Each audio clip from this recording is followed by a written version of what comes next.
मैंने अपनी तरफ से 20 जो है कॉलिंग अटेंशन दी थी और 20 में से एक कॉलिंग अटेंशन जो है आज अलाउ की गई।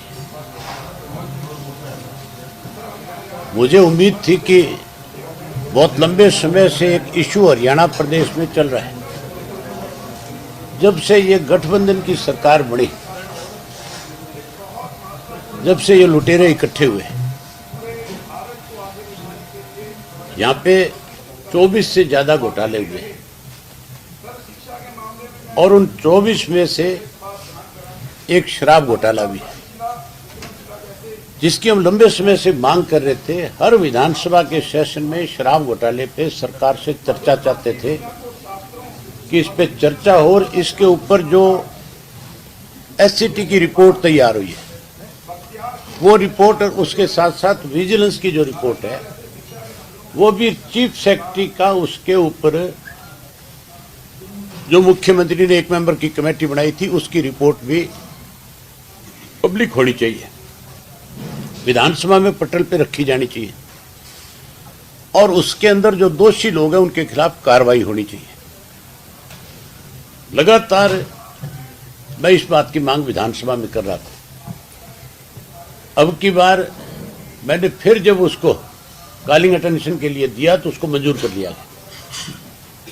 मंजूर तो हो गई, लेकिन मंजूर होने के बाद सरकार कैसे इससे टले जैसे हर बारी टलती रही।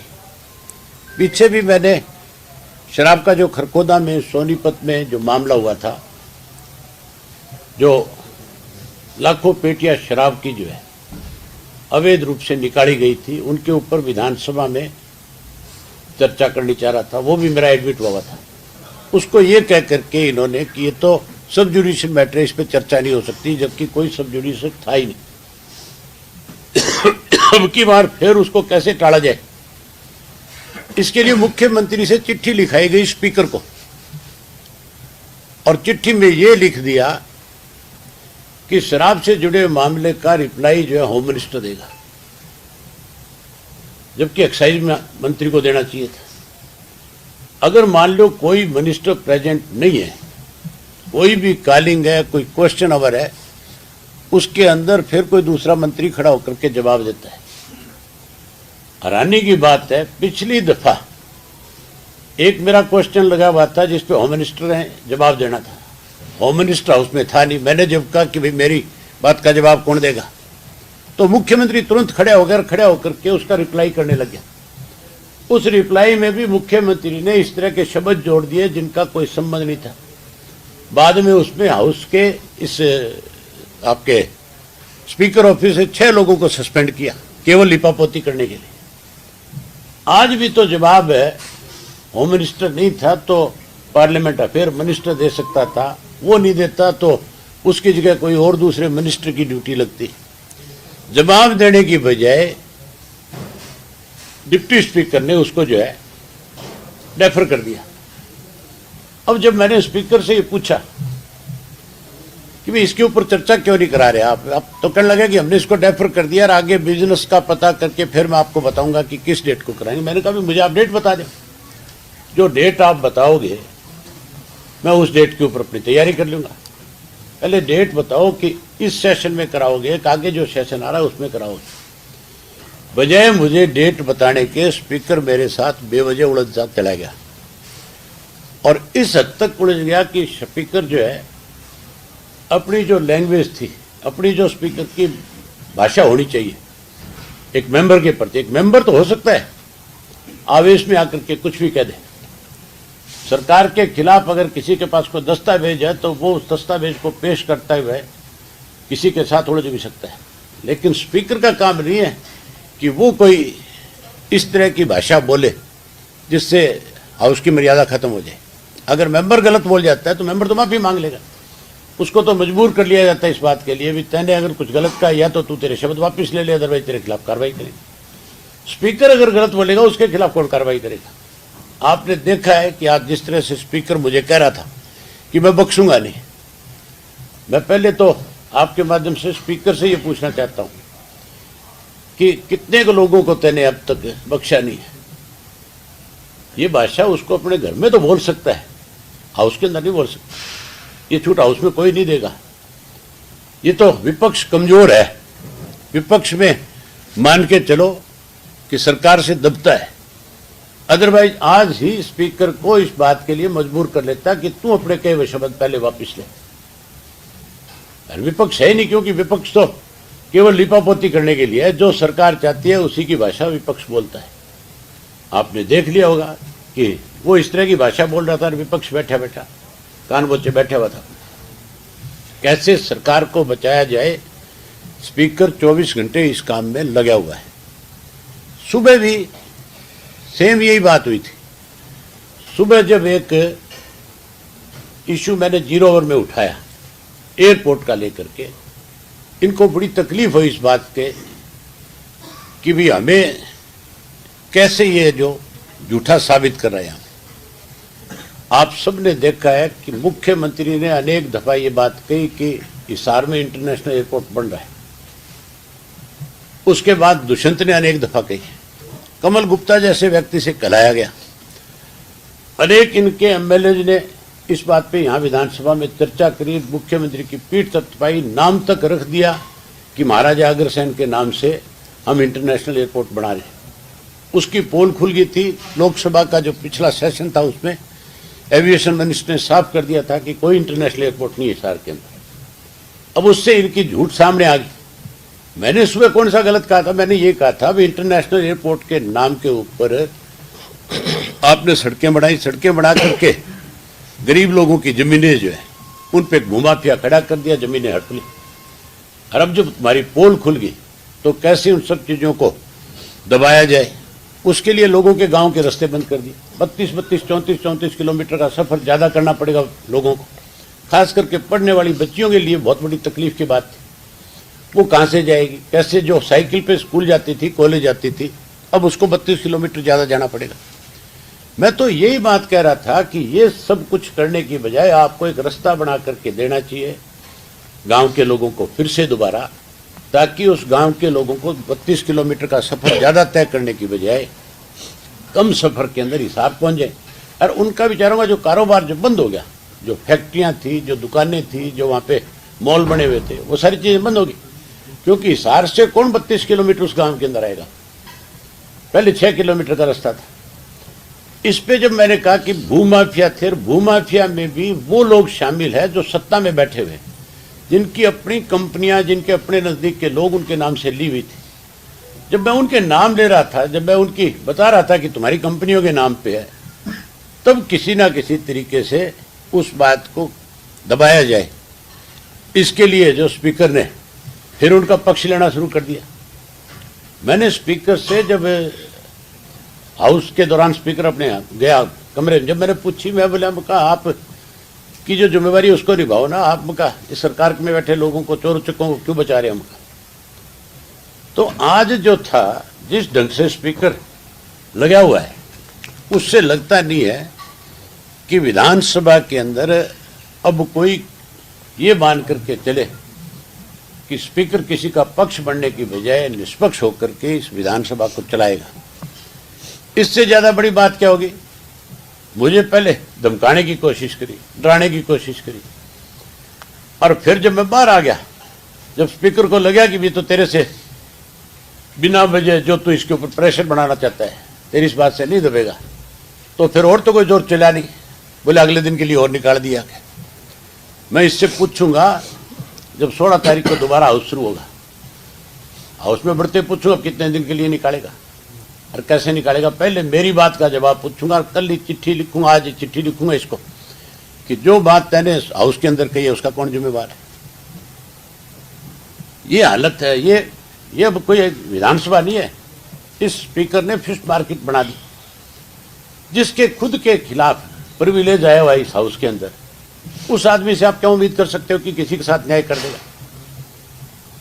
ये खुद जब पिछली दफा विधायक था, एक एमएलए ने उसके ऊपर ये आरोप लगाया था कि 300 रुपए रेडी वालों से लेता है पंचकुला के अंदर। और उस वक्त प्रिविलेज आया था उस विधायक के खिलाफ। अगर इसने पैसे ना लिए होते तो फिर उस विधायक के खिलाफ जब प्रिविलेज आया था तो उसकी पूरी प्रोसीडिंग हो जानी चाहिए थी। अगर उसने गलत कहा था तो उसके खिलाफ कार्रवाई हो जानी चाहिए थी। हालांकि ये खुद उस वक्त उस कमेटी का चेयरमैन था, तो इसके खिलाफ लगे हुए आरोप इसको साबित करने चाहिए थे।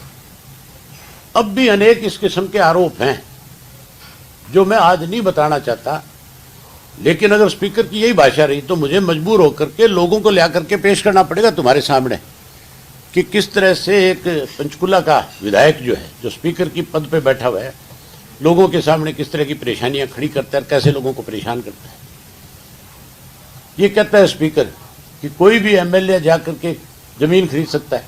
अरे जिस दिन तुम लोगों ने अपने नॉमिनेशन फाइल किए थे, ड्राफ्ट जिस दिन तुमने वहां पे एफिडेविट दिया था, उस दिन तो तुम कंगाल थे, तुम्हारे पास चढ़ने को गाड़ी नहीं थी, बैंक बैलेंस नहीं था तुम्हारा। अब तुम जमीनें खरीद दो, कहां से आ गया वो पैसा? सारा का सारा पैसा इसी तरह से कमाया होगा। अब इनको तकलीफ होती है जब इनसे पूछा जाता है कि वो जमीनें तुम्हारे नाम कैसे हो रही है। तो मैं उम्मीद नहीं करता, मैं आप लोगों से उम्मीद करता हूं कि आप जो है सच्चाई लोगों के सामने उजागर करो और ऐसे लोगों की पोल खोलने का काम करो जो सत्ता में बैठ करके कहीं लोगों को लूट रहे हैं, और हम जैसे लोग जो इनकी पोल खोलते हैं उनको डराने और धमकाने का प्रयास कर रहे हैं। प्रिविलेज लेकर के आए मेरे खिलाफ। आज इनसे पूछने वाला हो कि सारा देश ये कहता है तुम्हारे लिए, प्रदेश के अंदर आप रिक्शा पुलर से पूछ लो, बस अड्डे पे जाके पूछ लो, आप रेलवे स्टेशन पे जाके पूछ लो, हॉस्पिटल में खड़े होकर के बात कर लो, सरकार में क्या हो रहा है। सारे ये कहते हैं दोनों हाथों से लूटने में लगे हुए सरकार में बैठे लोग, लुटेरे इकट्ठे हो रहे हैं। तो मैं कोई गलत कह रहा हूँ क्या? तुम्हें भी पता है सबको कि कौन लुटेरा है यहाँ पे, है कि नहीं है? तुम्हें पता है? तुम भी बता दो, हंस रहे हो बैठे बैठे, बताने में हर जगह। क्या मामला था सर जो आप कह रहे हो अध्यक्ष बता रहे हैं? क्या मामला? शराब घोटाले का इशू था सबसे बड़ा, जिसके अंदर सरकार में बैठे लोग सीधे तौर पे फंसते हैं। ये एक रिपोर्ट जो है छुपाने की कोशिश कर रहे हैं बारी बारी। इन्होंने 3 रिपोर्ट बनाई इसके ऊपर। एक रिपोर्ट बनाई, आज इनको पता था कि अगर इस पे चर्चा हो जाती तो आज इनकी बहुत बड़ी पोल खोलता मैं। 3 रिपोर्ट इसके ऊपर आई। सबसे पहले होम मिनिस्टर ने एसआईटी का गठन किया, उसके ऊपर मुख्यमंत्री ने कैसे अपने सहयोगियों को बचाएं, इसके लिए एससीटी कर दी। एससीटी की रिपोर्ट बनाई जिसमें 3 लोगों को जिम्मेवारी दी गई। टीसी गुप्ता आईएएस जो था उस वक्त का, वो तो इसका हेड कर दिया। 2 लोग और इसमें मोहम्मद अकील आईपीएस जो है उसको, और एक विजय सिंह एडिशनल ईटीसी, ये 2 इसके साथ मेंबर बनाए गए। इन 3 लोगों ने इसकी जांच करी सारे की। मुख्यमंत्री को इसमें यह लिखा गया होम मिनिस्टर की तरफ से कि इसके अंदर आईपीसी की धारा 32 जो है उसके तहत कार्रवाई होनी चाहिए, उसके तहत इनको पावर दी जाए ताकि इस पर पूरी तरह से जांच की जा सके, जो दोषी लोग हैं उनके खिलाफ कार्रवाई हो सके। उसको भी इन्होंने एजी के पास भेज दिया और एजी से लिखवा लिया कि इसकी जरूरत नहीं है। एजी तो सरकार का पार्ट है, वो लिख करके दे देगा, क्या दिक्कत है उसको। उससे रिपोर्ट को इन्होंने साया करने की बजाय दबा लिया। फिर विजिलेंस की जिम्मेवारी लगा दी, और विजिलेंस की रिपोर्ट में भी जब ये फंस रहे थे सारे, तो उसको ये कह करके कि भाई इसमें तो चीफ सेक्रेटरी जो है उसकी एक मेंबर की कमेटी बनाई है, वो इस सारे मामले की जांच करेगा, देखेगा इन रिपोर्ट्स को, फिर हम इसको साया करेंगे। 3 साल निकाल दिया। आज मुख्यमंत्री भी होता, सारे बैठे होते, आज जब इस पर चर्चा होती, अगर इसके ऊपर मुझे बोलने दिया जाता तो जहां मैं इनकी एक एक दिन की चोरी के बारे में बताता कि कब कब किस किस दिन कितनी कितनी शराब की पेटियां किस किस फैक्ट्री से निकली, किन गाड़ियों में निकली, वो सारी चीज बताता। वहीं ये वो रिपोर्ट है एससीटी की, जिस रिपोर्ट के अंदर ये तो नहीं साया कर रहे सरकार में बैठे लोग, तो ये तो इसको छुपा रहे हैं, दबा रहे हैं। लेकिन ये रिपोर्ट मेरे पास थी, मैं आज विधानसभा में ये रिपोर्ट प्रस्तुत करता कि तुम इसको साया कर, ये टेबल पे रख दो, लोग पढ़ लेंगे, देख लेंगे कि इसमें क्या है। आप मीडिया को देंगे? मीडिया को तो दूंगा, और लिया किस लिए मैं पर मीडिया वालों का मुझे कुछ एक कभी भी ऐसा अंदाजा है कि तुम इसको साया करने के बजाय तुम भी कहीं सरकार के कहने में दबा ना दिए इसको। इसकी कुछ फाइंडिंग बता दो सर, अगर आपने पढ़ी। नहीं, फाइटिंग क्यों बता दूं, मैं रिपोर्ट दे दूंगा, रिपोर्ट पढ़ के तुम छाप देना, इसकी कॉपी दे दूंगा, तुम्हारे पास सबके पास कॉपियां भिजा दूंगा, सब एमएलए के पास भी भिजवाऊंगा। इन्होंने तो नहीं दी, लेकिन मैं इन सबको कल इनके कमरों में भिजवा दूंगा, कह दूंगा पढ़ लो रविंद्र, पूछ लो तुम जाकर। बाकी रिपोर्ट भी लाएंगे सर, ऐसे काफी एसआईटी बनाई गई थी, सारी ला दूंगा, बेफिक्र है। इनके खुद के ऐसे ऐसे बैठे जो मुझे शाम को ला करके पता नहीं क्या क्या दे देते हैं। ये कब आई थी रिपोर्ट? कितने? सारी बात मैं तुझे बता दूं, तू पूछेगा ले आके किसने दी। ये नहीं कह रहा सर मैं। कुछ चीजें ऐसी है जो सिर्फ दिखाई जाती है, बताई नहीं जाती कहां से कैसे है। राणा साहब की ये वाद विवाद विधानसभा में आपके साथ क्यों होता है और भी जैसे विधायकों के साथ क्यों? कांग्रेस वाले तो मिले हुए बीजेपी वालों के साथ, वो तो कोई इशू उठाते हैं तो बता दो आप, वो तो शेरो शायरी करते हैं आपस में बैठकर। आप जैसा साथी मुझे कोई दस्तावेज ला करके देगा और मेरे से ये उम्मीद करेगा कि अभय सिंह इस इशू को विधानसभा में ले जा करके कह सकता है। विधायकों का ये मानना है कि वो अपनी दबंगई दिखाने की कोशिश करते हैं राणा, इसलिए वो वाद विवाद करते हैं। मुझे लगता है आप भी उन विधायकों से मिले हुए हो। जो सच्ची बात कहता हूं उससे आप मान के चलो, सत्ता में बैठे लोगों को तकलीफ होगी। अगर आप कोई गलती करो और मैं आपकी चर्चा नहीं करूं तो या तो मेरे में कमजोरी है कि मैं आपसे कहीं ना कहीं दब रहा हूं। अगर मैं सरकार की कोई कमजोरी कोई मुझे उपलब्ध कराएगा, लाके दस्तावेज देगा और उसकी बात नहीं करूंगा तो फिर मान के चलो सत्ता में बैठे लोगों के दबाव में हूं मैं कहीं ना कहीं। आपके खिलाफ आज जो केस लाया गया उसमें जो राज्यपाल के भाषण में चर्चा शुरू हो गई, उसके बाद बीच में एकदम से उसको नोटिस पड़ा गया, तो आप क्या मानते हैं कि प्रक्रिया जो है विधानसभा के नियम ये जो सारी चीजें आज की गई है, ये उस सारे मामले को दबाने का एक प्रयास है। अखबार की खबर में सारी चीजें छपे ना, केवल ये बात लोगों में आ जाए कि अभय सिंह चौटाला के खिलाफ तो प्रिविलेज मोशन आ गया। आप देखा नहीं स्पीकर की हालत क्या थी, नेम मुझे करा था, नाम अभय सिंह यादव कर लेता। इनको पहले विचारों को दफ्तर में बैठा के कहा जाता है कि तुमने ये करना है, ये अपनी मर्जी से थोड़ा ही करने।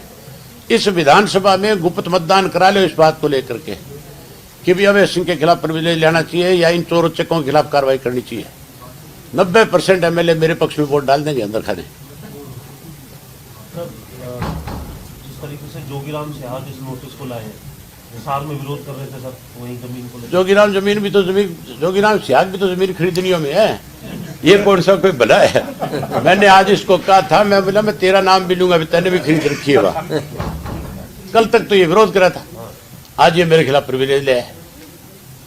एक आपने बात कही कि जमीन जो है वो खरीद ली गई है, पहले नहीं थी संपत्ति उतनी, वो कितनी जमीन कहाँ खरीदी है? मेरे पास रजिस्ट्रियाँ आ जाएंगी सारी, मैं रजिस्ट्री आने के बाद आपको रजिस्ट्रियों कॉपी दे दूंगा किस किस के नाम से, किस किस की कंपनियों के नाम से।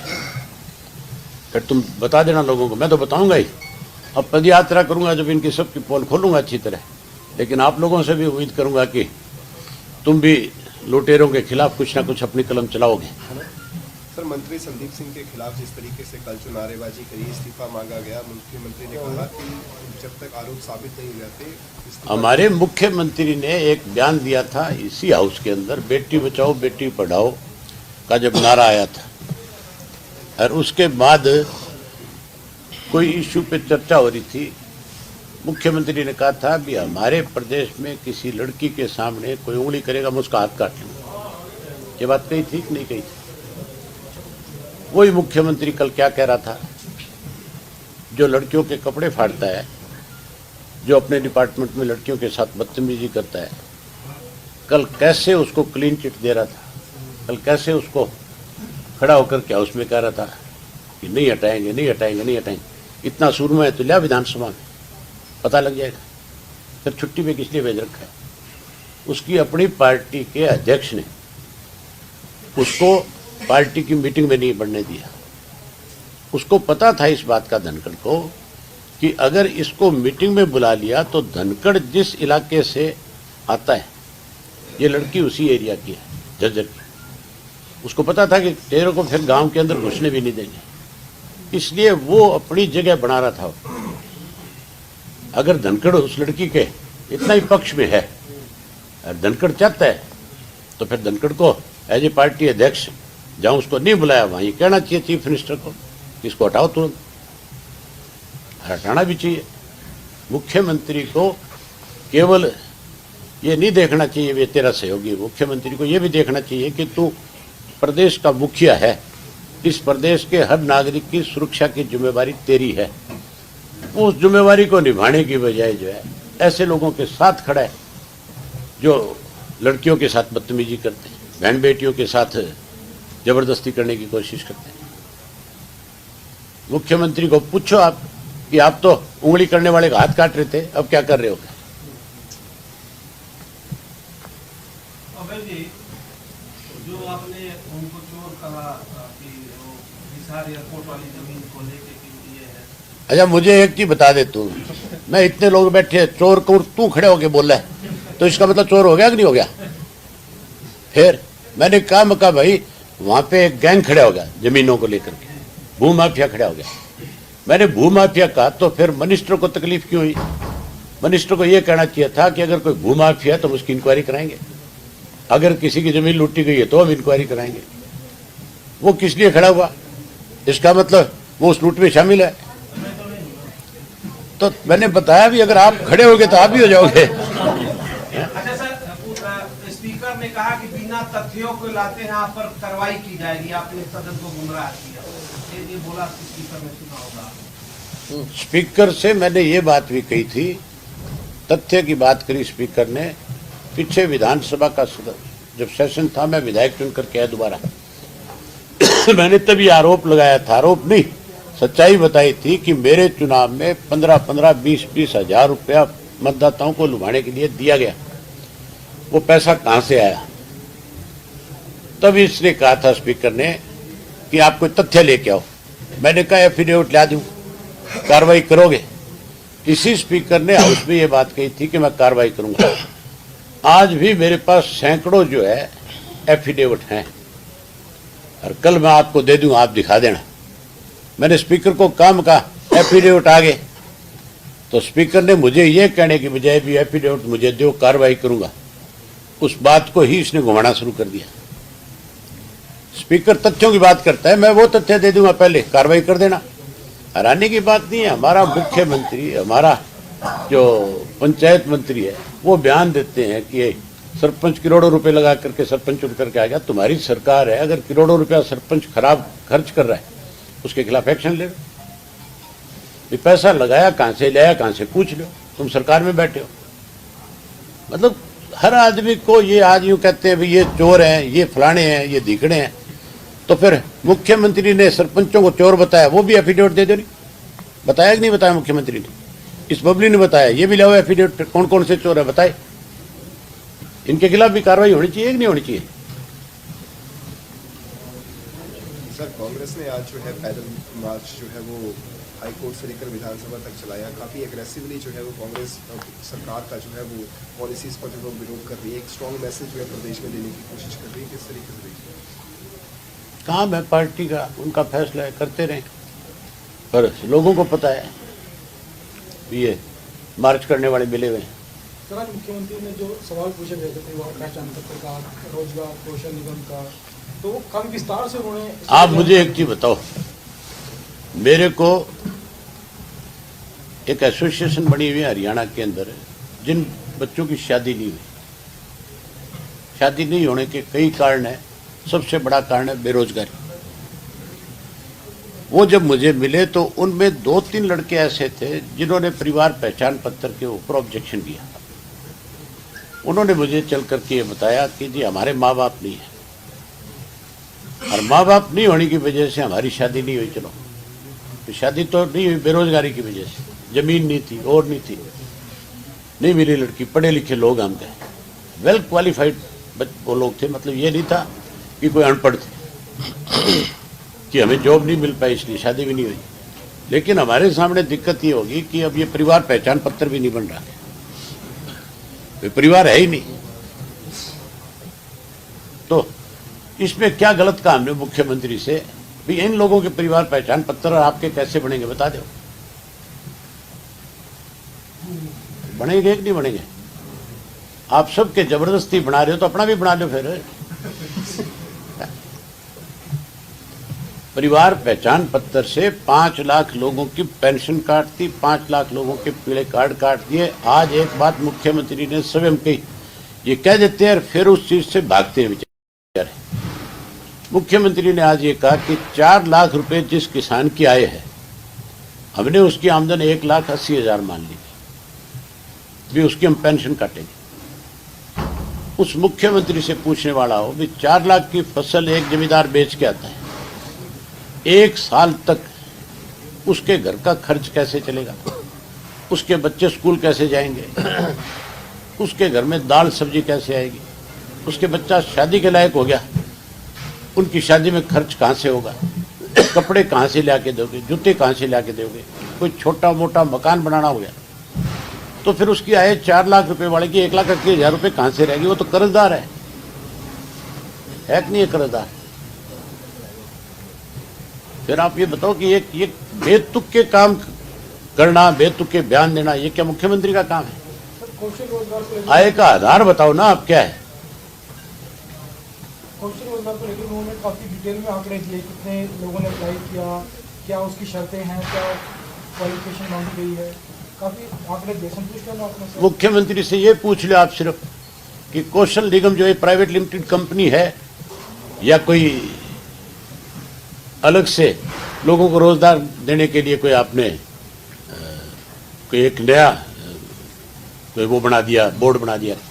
ये बता दें मुख्यमंत्री। ये प्राइवेट लिमिटेड कंपनी के तहत रजिस्टर्ड है, जिस दिन मर्जी इसको आप खत्म कर सकते हो। जो लोग इसमें जॉब कर रहे हैं उनकी जॉब चली जाएगी। तो लोगों को मतलब सरकारी नौकरी देने की बजाय उनको फिक्स पे पे रखने वाली बात है।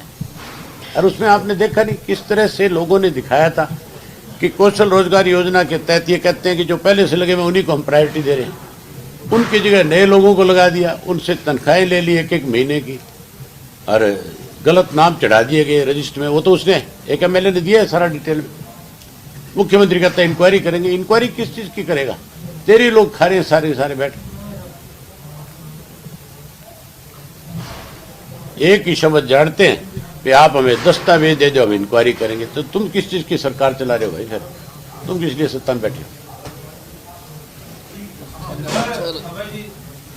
अब धन्यवाद तेरा।